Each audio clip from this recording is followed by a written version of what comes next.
nè bơ nàyก่อนเนาะท่านได้ใส่ขอบข้างเนาะเนี่ยพี่น้องนะเอาละสร้างเด้อจำเอาเด้อเอาโอเคเอามองกล้องในเฮาเนี่ยเอามองกล้องในเฮาเนี่ยแบบนี้แหละจะตายนี่เลยแต่ว่าข้างหน้านี่เฮาจะบ่ได้แอบข้างหน้านี่จะปล่อยโล่งเลยกั้น2ห้องเป็นเพื่อนซ้ำกันชื่อว่าก็ซ้ำกับเพื่อนน้องป๊อปนั่นแหละพี่น้องประมาณซ้ำนั่นแหละเนาะแต่ว่าบ้านเฮาต่อหลังคามันเบิ่งคือไง40 ล้าน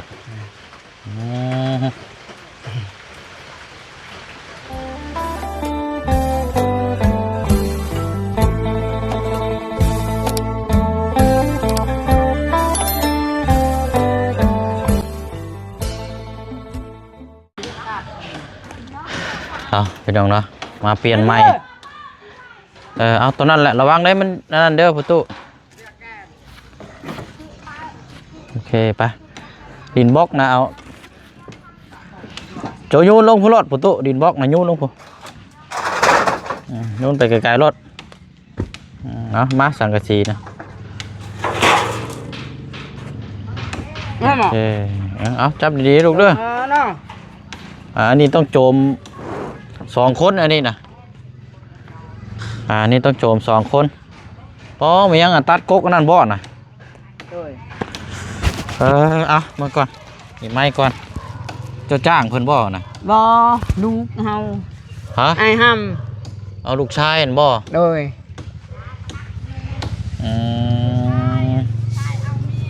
เอาผู้ที่เอาเมียเห็นบ่ rồi รากะมานี่บ่ rồi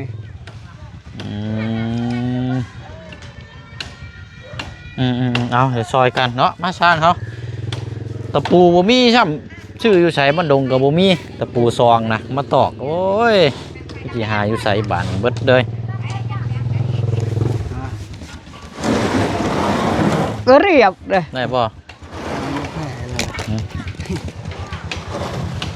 đi ơi nhận này nè เดี๋ยวมันหักเลยอย่าเผามัน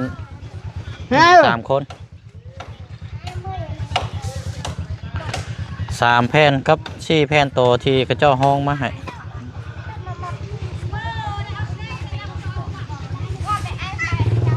ไป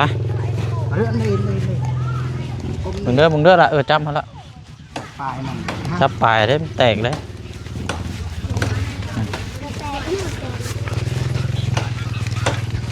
rồi đu ăn luôn nè bơ này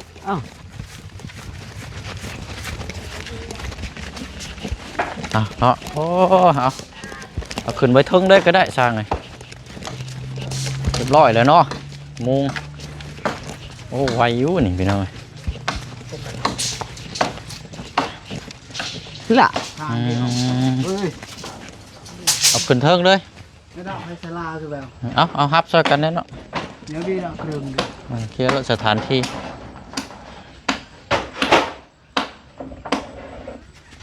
เอาเอ็ด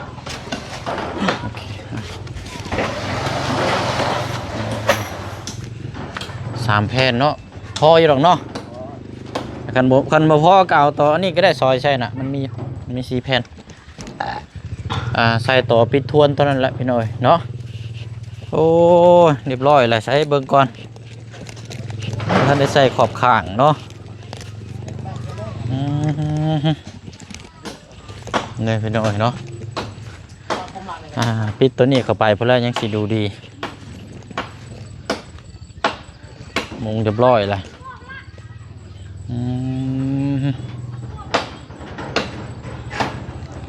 โอเค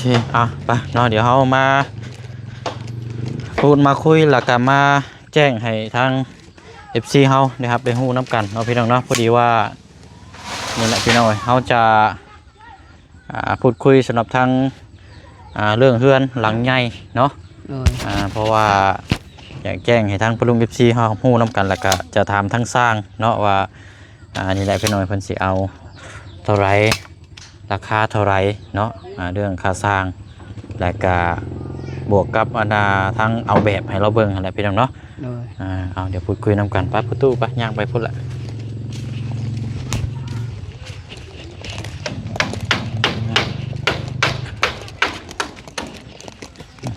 น่าจะเหลืออีกประมาณ2เนาะกับลบเนี่ยก็แล้วแหละพี่น้องเนาะเอา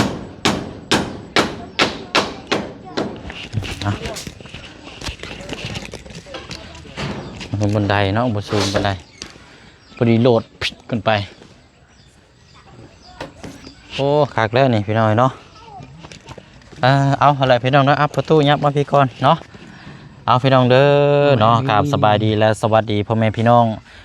นำกันอีกเนาะพี่น้องเนาะมาอยู่ที่เคสของทางประตูเนาะหรือว่าทางพ่อน้องห้ำนี่แหละพี่น้องเนาะทางน้องห้ำแล้วก็มาเนาะกันจะว่าลูกกกเนาะเบิ่งเด้อเนาะคอยได้มาได้จังตัดเอากกมันเอาไว้เฮ็ดเสาเฮ็ดหยังก็ได้เนาะอันแหละพี่น้อยเนาะเป็นไม้ยูคาอยู่ว่าไม้มิกเนาะเอากะพอดีว่าวันนี้เขาแล้วอยู่บ่สร้างเนาะเบิ่งก่อนโอ้ต้องปิดตัวนี้นำเนาะต้องปิดตัวนี้นำ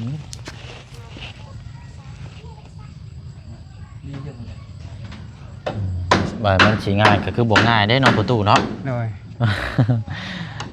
มันสิง่ายก็คือบ่ง่ายได้พี่น้องเอ๋ยเนาะแต่ว่าอันนี้เนาะแล้วอยู่บ่สร้างเฮามื้อนี้ฮะ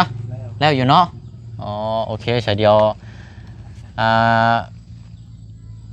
ขอเวลาทางอันหัวหน้าทีมก็ได้เนาะอันลงมาเฮาก่อนก็ได้เพราะว่าเดี๋ยวสิพูดคุยเวียกตัวนี้นำถึงจะสิได้มีเวียกต่อยาวเลยนะพี่น้องเนาะก็บ่แม่นต่อยาวหรอกพี่น้องแต่ว่าถามพูดคุยนำเสนอให้ทาง FC ปาลุงเฮาได้รับชมความรู้นำกันก่อนเนาะ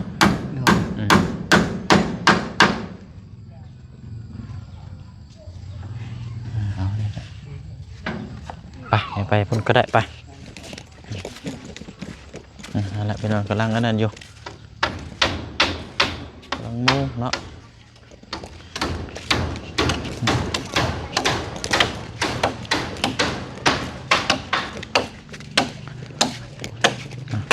เมื่อเปรี้ยวไม่บักเอาเดี๋ยวสั่งก่อนไปหน่อยตุ๊วันน่ะเอิ้นช่างมาพี่ก็ได้คนมันหัวหน้าช่างหัวหน้าหัวหน้าđâyแข่งไหนหัวหน้าเนี่ยหัวหน้า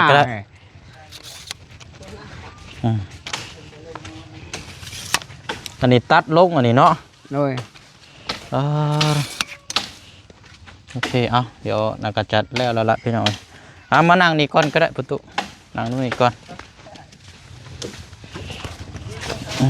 มานั่งนี่ก่อนก็ได้สร้างเขาเดี๋ยวสิลมคุยเวียกนำเนาะมึงเด้อคอยได้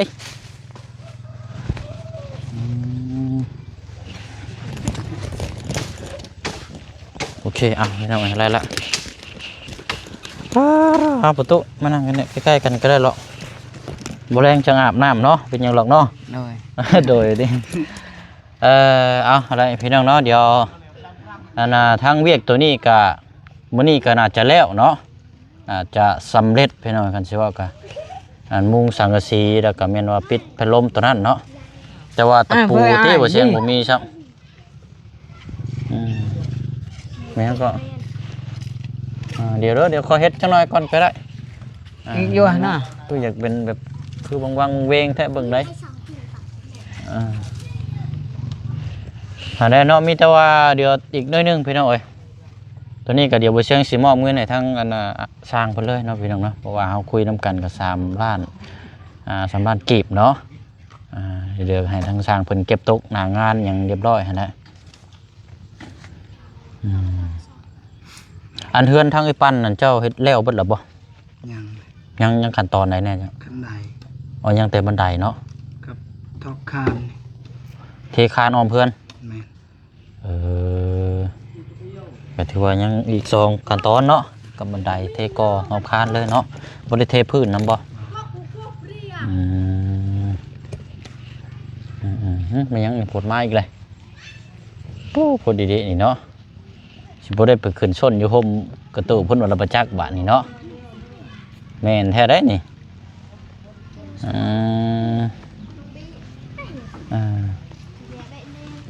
กินสถานีไปเอากระจอกมาอีกลูกไปที่หลังรถฮะ หายใจเต้ เราผ้ากระดังเนาะเขาสิบ่ได้เข้าไปเทิงเพิ่นบ่จักษานี่ขึ้นไปเทิงเพิ่นว่าสาวเนาะป้ามันจะง่ายป้าเสียพี่น้อยเพราะว่าเดี๋ยวป้าประตูไปขึ้นไปเทิงพุ่นละผลมาเลยโอ้ยเนาะดีแต่ว่าเรามุงหลังคาแล้วเนาะอีกครึ่งนึงเอานะเบิ่งเด้อคอยเด้อโอเคละ thank you ฮึบเอา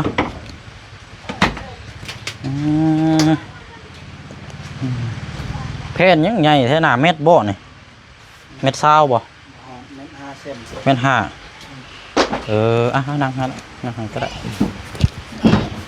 โอ้เนาะคือแบบนี้ถึงเลือกเขาห่มก่อนเด้อฝนตกได้มันเปียกเนาะ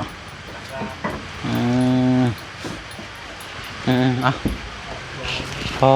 เน่นมาให้ดีพี่หน่อยเนาะได้ส้นในเด้บ้านนี้เนาะเอาเดี๋ยวนี่แต่ว่าหันแล้วไปเชียงสีเอาเงินให้เจ้าเลยเด้อแต่สิมอบให้เลยพี่น้องเพราะว่ายันบ่ได้เข้ามาอีกแล้วก็คันว่าแค่นี้อีกเดียวบ่นี่ก็มันแล้วแล้วเนาะเพราะว่านี่หาก็3 โมงปลาย4 โมงนี่ก็มันเรียบร้อยนะพี่น้องนี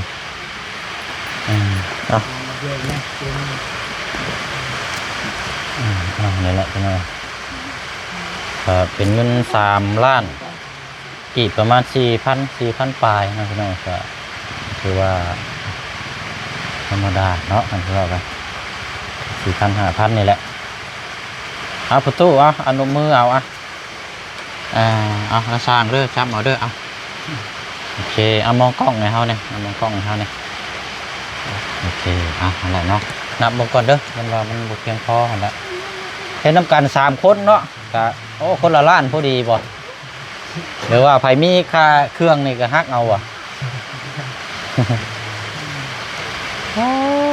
เนาะ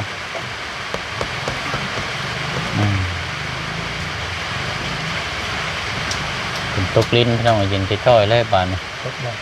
ครบเนาะโอเคมันนี่ก็ครบแล้วก็บ่เชิงสิถามด้วยก็เพราะว่ามีแบบว่าอย่างให้เฮ็ดเฮือนหลังใหญ่ตัวนี้แหละมันสิถามราคานำแน่หั่นนะเบิ่งเด้อมันมีแบบอยู่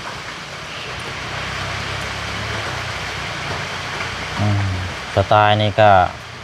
เอาแบบง่ายๆเลยนะพี่น้องทรงสไตล์โมเดิร์นคือเฮือนน้องป๊อปนั่นแหละแบบนี้แหละสไตล์นี่เลยแต่ว่าข้างหน้านี่เฮาจะบ่ได้แอบข้างหน้านี่จะปล่อยโล่งเลยกั้น2 ห้องเป็นเฮือน9 ต้นเนาะเฮือน9 ต้นแล้วเป็นเสาปูนตอกนะแต่ว่าอันนี้นี่มันสิเป็นเสาไม้เลยเด้เป็นเสาไม้ต่อไปเพื่อนในปั้นคือชุมเจ้าเฮ็ดนะมันสิประมาณนั้นมีรุ่นต่อข้ามบ่เทก็ได้มีแต่พังซื่อ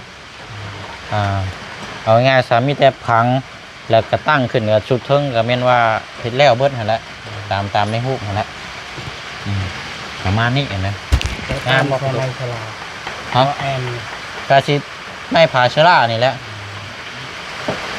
ถามกันและทีมงานชุมเจ้าหั่นแหละขนาดเฮือนนี่5x6 แค่สีเรื่องหน้าแป้น5x6ขนาดเฮือน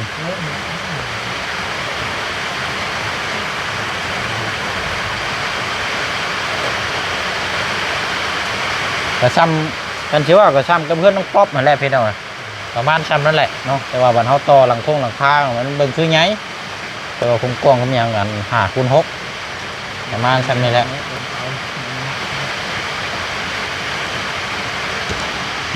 ประมาณนี้แต่ว่านี่เขาเจ้าปิดบริเวณข้างหน้าแต่ว่านี่เขาสีปล่อยให้มันโล่งมาเลย แค่กั้นครึ่งแหละ2 ห้องให้นอนแล้วนะนี่นะ การไปเจาะเตียง กันสิว่ากับ2 ห้องนอน3 ห้องโถงประมาณนี้พอเฮ็ดแบบตามในรูปนี้แล้วไปเลยนะประมาณ ใดเฮ็ดแบบนี้หรอ แม่นบันไดกับทางขึ้นก็แบบนี้แหละแบบเดียวกันนั่นแหละบันไดนี่ก็จะเอาออกนอกคันว่าเอาเข้าในแบบนี้ว่ามันเกะกะเนาะเพื่อนมันยังแคบอยู่นะสิประมาณนี้แหละ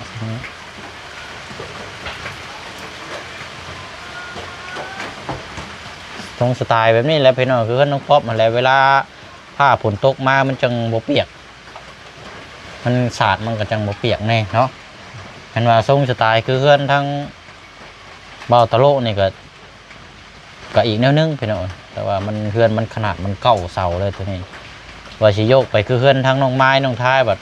ฝนตกมานั่นเปียกบ่เลยนั่นสาดมันไหลก็เปียกแบบโอ้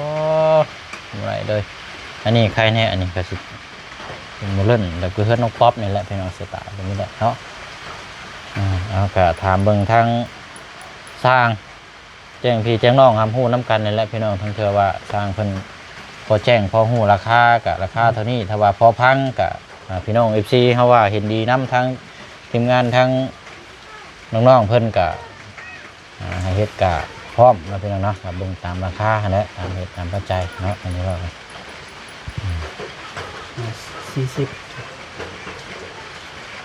40 ล้าน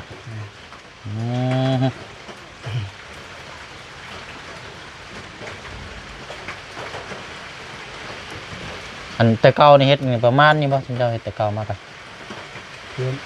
เป็นตกกัน80 บ่นั่นเรายังว่าเฮือเรายังนะว่ามันสูงเราว่านะว่า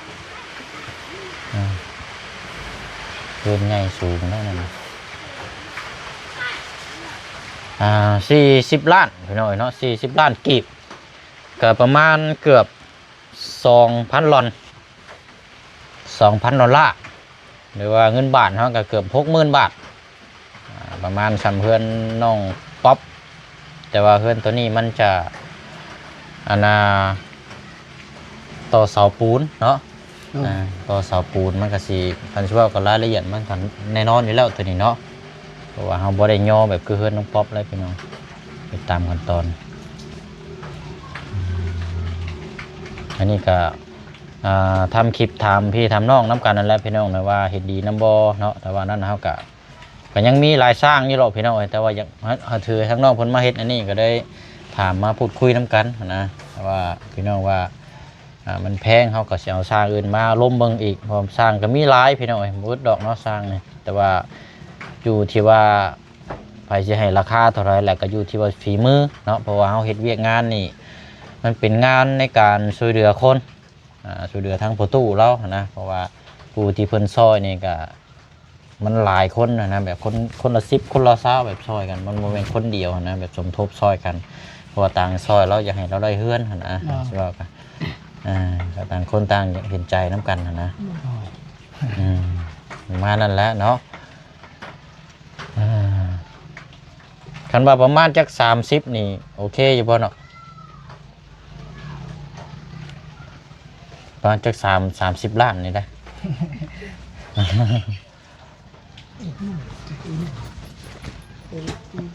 สร้างกับมิตรวัยรุ่นช่ำพี่น้องไอ้ว้ายเนาะไว้ดอกเนาะหน้างานนี่ก็ถือว่างามพี่น้องไม่ต้องห่วงอยู่แล้วหน้างานนี่ครับละเอียด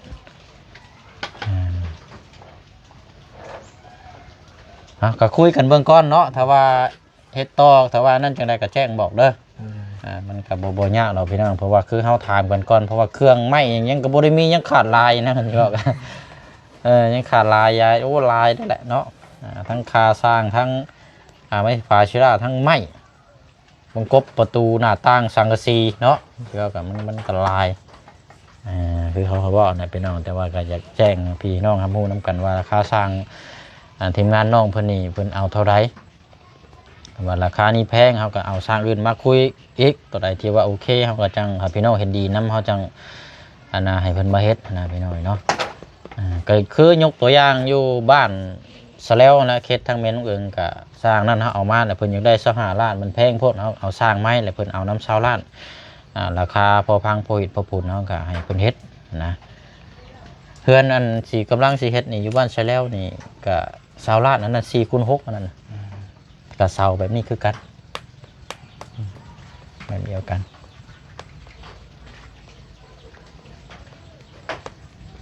นะก็ลองคุยกันเบิ่งเนาะลองถามกันเบิ่งถ้าว่า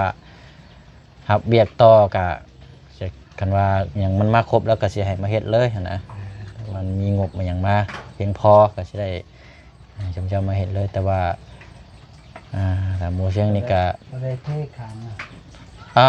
มีแต่ตั้งกันซื่อตั้งเอาปูนใส่ให้มันแน่นแล้วก็พอละเพราะว่าเฮาบางบ้านเฮาสิเท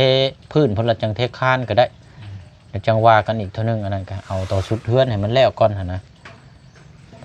ขุดนี่ประมาณเท่าไหร่ล่ะเพราะว่าเสามันนี่2.50 เมตรเนาะ2.50 เมตรเซนก็สิเอาลงประมาณจัก30นี่ก็ได้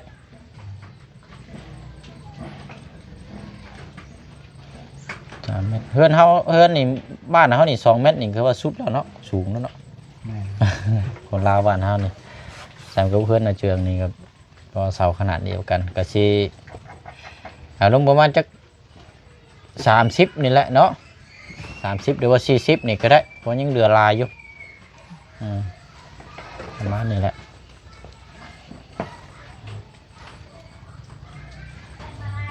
แล้วก็ลองคุยกันเบิ่งเนาะแต่ว่าเชื่อว่าเพื่อนในขนาดนี้นี่จัก30 ล้านพี่น้องสิบ่นั่นอยู่บ่เนาะเพราะมันเป็นเสาปูนแต่เพื่อนมันก็ขนาดก็ถือว่าใหญ่อยู่สำเพิ่นน้องป๊อปพุ่นแหละพี่น้องมันสิยากต่อตัวนี้แหละ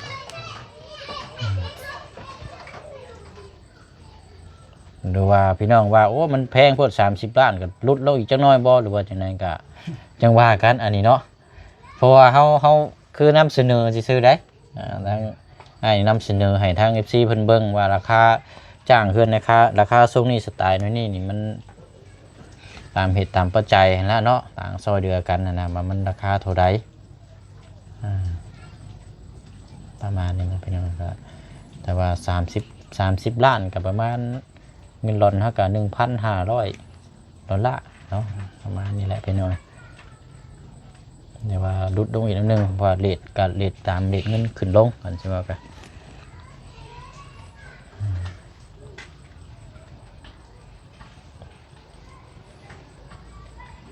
ก็สิประมาณนี้แหละเนาะอย่างไรก็เดี๋ยวอันนี้ก่อนก็ได้ลองคิดมันก็ได้เดี๋ยวเข้ามาอยู่ดอกอื่นกันเนาะนั่นก็สิมาเอาคำตอบอีกทีนึงพี่น้องว่าราคาทรงนี่ก็แบบคือเจ้าเห็นในนั้นนี่แบบนี้แหละเป็นสไตล์เป็นนี้แล้วละทั้งสูงเท่าไหร่สูงนี่เสาต้น3 เมตรพุ่นได้3 เมตร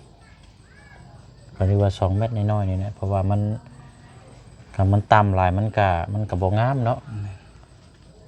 เห็นมันสูงในจังน้อยแหละแต่ว่าเสาต่อไม้มันนี่สร้าง3 เมตรบัดเฮามาเบิ่งตัวจริงเด้อนี่เฮาจังเขียนเอาอีกก็ได้ประมาณจัก2.50 เมตรก็ได้นะแล้วต่อล่างต่อกลางนี่ก็คันว่าบ่อยากตัดก็เอาเป็นล่างเกยไปเลยก็ได้ยิ่งเป็นชิ้นยัวจับไปเลยก็ได้นะเพื่อไว้แล้วเฮาบ่ต้องต่อล่างขึ้นแบบนี้นะมันจะง่ายมันจะแน่นหนานะเดี๋ยวเราจับน็อตยิงใช่เลย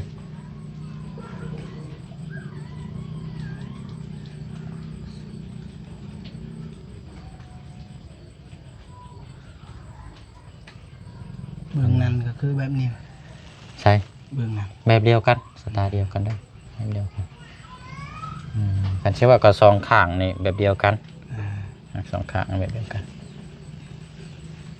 แล้วกันแล้วเพิ่นแล้วท่าสีลูกติ้งยังเฮ็ดพันเชื่อกับพร้อมล้างมือขึ้นอยู่นะพันเชื่อกัน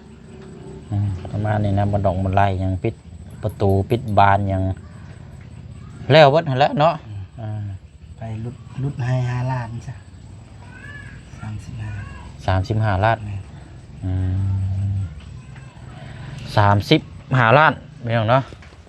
อันนี้ก็ยังบ่ให้ยังบ่เป็นคำตอบเลยเพราะยังบ่เป็นคนตัดสินนะเป็นคนนำเสนอให้ทั้งผู้ใหญ่ทั้ง FC เพิ่นเบิ่งนำกันเนาะ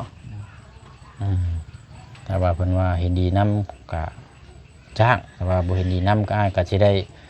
ถามแล้วก็สิเอาสร้างทีมงานใหม่มาเบิ่งเนาะเอาก็ไปตามนั้นแหละเนาะไปพากันเฮ็ดเวียกได้ก็ได้พี่น้องเดี๋ยวจังมาว่ามาพูดมาคุยน้ำกันพอดีทางน้องๆเพิ่นมาเฮ็ดเวียกเนี่ยก็ได้ถือโอกาสนำเสนอราคาสร้างตามเบิ่งน้ำกันนี่แหละสปอร์ตสปอร์ตเนาะประตูเนาะโดยไว้จังเอาละกันพี่น้องเอ้ยเบิ่งน้ำกันบัดนี้อันนี้ก็อีกประมาณชั่วโมงนึงเนาะชั่วโมงปลายนี่ก็จะเสร็จสิ้นน่าจะเรียบร้อยแล้วพี่น้องกำลังได้เข้ามาอีกรอบนึงก็แม่นว่าเสร็จสมบูรณ์เนาะเราก็ได้จ่ายค่าสร้างเป็นที่เรียบร้อยแล้วไปเอาละป้าประตูปะลงมาลุมพิกก้อนก็ได้มาดูให้สร้างเพิ่นฮิตเบกต่ออึบเบิ่งเด้อมื่นได้ฝนตกครับ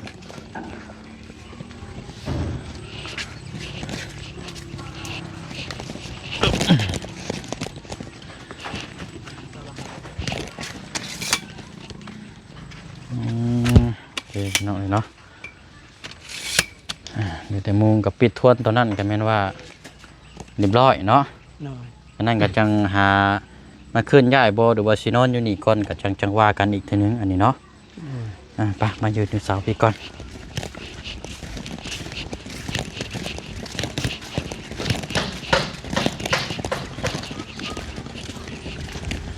โอเคประตูแล้วนะก่อนนะมาประตูลองยืนบางอย่างหาบ่นั่งก็ได้โอเคไปอะไรพี่น้อยเนาะกะนำเสนอให้ทางปลุง FC เฮาได้หันไปชมน้ำกันเนาะสำหรับทางคาสร้างสำหรับทางเฮือนประตูเนาะที่ตัวนี้แหละพี่น้อยเฮือนกับขนาดซ้ำกับเฮือนทางน้องป๊อปนั่นแหละพี่น้อยขนาดซ้ำกับเฮือนน้องป๊อปเนาะทรงสไตล์แบบนั้นเลยเอาแบบนั้นแหละพี่น้อยเนาะแต่ว่าถ้าแอมข้างหน้านี่ก็เฮาก็สิจังว่ากันใหม่แต่ว่ามันงบอะไรพี่น้อยมันใช้ลายเนาะถ้าว่าแบบผู้ใหญ่แบบเพิ่นซอยหลายปึ้มมากสินี่ก็โล่งใจพี่น้องเนาะแต่บ่เชิงนี่ยันบ่แล้วนะพี่น้องเนาะแต่พอค่าสร้างนี่เพิ่นก็ยังได้35ล้านกีบนะพี่น้องเนาะเอาจังได๋ก็ฝากพี่พังน้อง FC ออกความคิดเห็นนำกันเนาะสำหรับทางบ้านประตูเนาะพี่น้องเนาะทรงสไตล์บ้านน้องป๊อปแต่ว่าเป็นเสาปูนต่อไม้เนาะพี่น้องเฮือนประตูนี่สิเน้นนะแล้วก็มอบหน้าที่ให้สร้างเพิ่นโดยตรงเลยนะครับก็สิบ่ได้ยุ่งยากแบบว่ามือคนมานี่มายุกมาย่อหลายคนนะพี่น้องอันนี้มีแต่ว่าเฮาให้ทั้งสร้างเพิ่นชัดแจงเองเลยเนาะราคานี่35พี่น้องเนาะ30ล้านพอดีพอพังบ่หรือว่าจะลดสำนั้นเอาพี่น้องแต่ว่าราคานี่ก็อันนี้ก็บ่แน่เนี่ยพี่น้องเนาะเขาว่านั่นก็สัก30ล้านนี่ก็เฮาสิมาถามเพิ่นอีกทีนึงหรือว่าเพิ่นยังลดบ่ได้ก็เฮาก็สิได้หาสร้างใหม่มาพูดมาคุยเบิ่งนำกันอีกทีนึงเนาะผลมาอีกได้ประตูเอ้ยไปสาพี่น้องเนาะมีแต่ว่าคลิปนี้เฮาก็ติดตามน้ำกันแต่ว่ายังบ่ทันเบิ่งยังบ่ทันได้สำเร็จ 100% แล้วพี่น้องเนาะเพราะว่าบ่เชิงมีทางอื่นไปอีกอยู่นะพี่น้องเนาะก็เลยมามอบให้ทางสร้างเพิ่นเลยยันบ่ได้เข้ามาอีกนะพี่น้องเนาะมีแต่ว่ายันมื้อถัดไปแล้วจังสิเข้ามาเบิ่งอีกทีนึงนะไปเอาละตามนั้นเด้อประตูเด้อมื้ออื่นเพิ่นละสิเข้ามาบัดนี้เด้อเยี่ยมยามมาอีกอัปเดตเบิ่งนำกันอีกทีนึงเนาะลำลาก่อนเด้อพี่น้องเด้อเนาะสุขทางกายสบายทางใจทางผู้ให้แล้วก็ทางผู้รับเนาะทางพระอาจารย์นำหลายๆเด้อเนาะที่เบิ่งแยงอุ้มสู่ทางครอบครัวน้องคำดีเนาะแล้วก็ที่มอบหมายมอบงานให้ทางผู้เชี่ยวนี่เป็นสะพานบุญให้เนาะก็ขอบใจนำหลายๆเนาะขอให้ทางพระอาจารย์จงมีแต่สุขภาพร่างกายแข็งแรงเป็นลมโพลมไส้ให้ลูกให้หลานเป็นมีตลอดปีและตลอดไปเด้อเนาะสาธุเนาะเอาดีใจน้ำประตูเด้อเดี๋ยวพละจังมาติดตามเบิ่งน้ำกันอีกทีนึงเนาะป้าพี่น้องเนาะพาผลมาแล้วบ๊ายบายเด้อพี่น้องเด้อมีอย่างเพิ่มเติมจังใดก็ฝากพี่พังน้องออกความคิดเห็นน้ำกันเนาะทรงบ้านสไตล์เนาะใดแบบใดเนาะแต่ว่าบ่เชิงนำเสนอคือเป็นทรงสไตล์โมเดิร์นบ้านน้องป๊อปเนาะเพิ่นอยากได้ราคาประมาณเท่านี้เนาะเอาละจังว่ากันเนาะไปฝนตกแล้วประตูเด้อไปหน่อยเนาะละร้อยเลยไปออกก้อนบ้านนี้พี่น้องเลย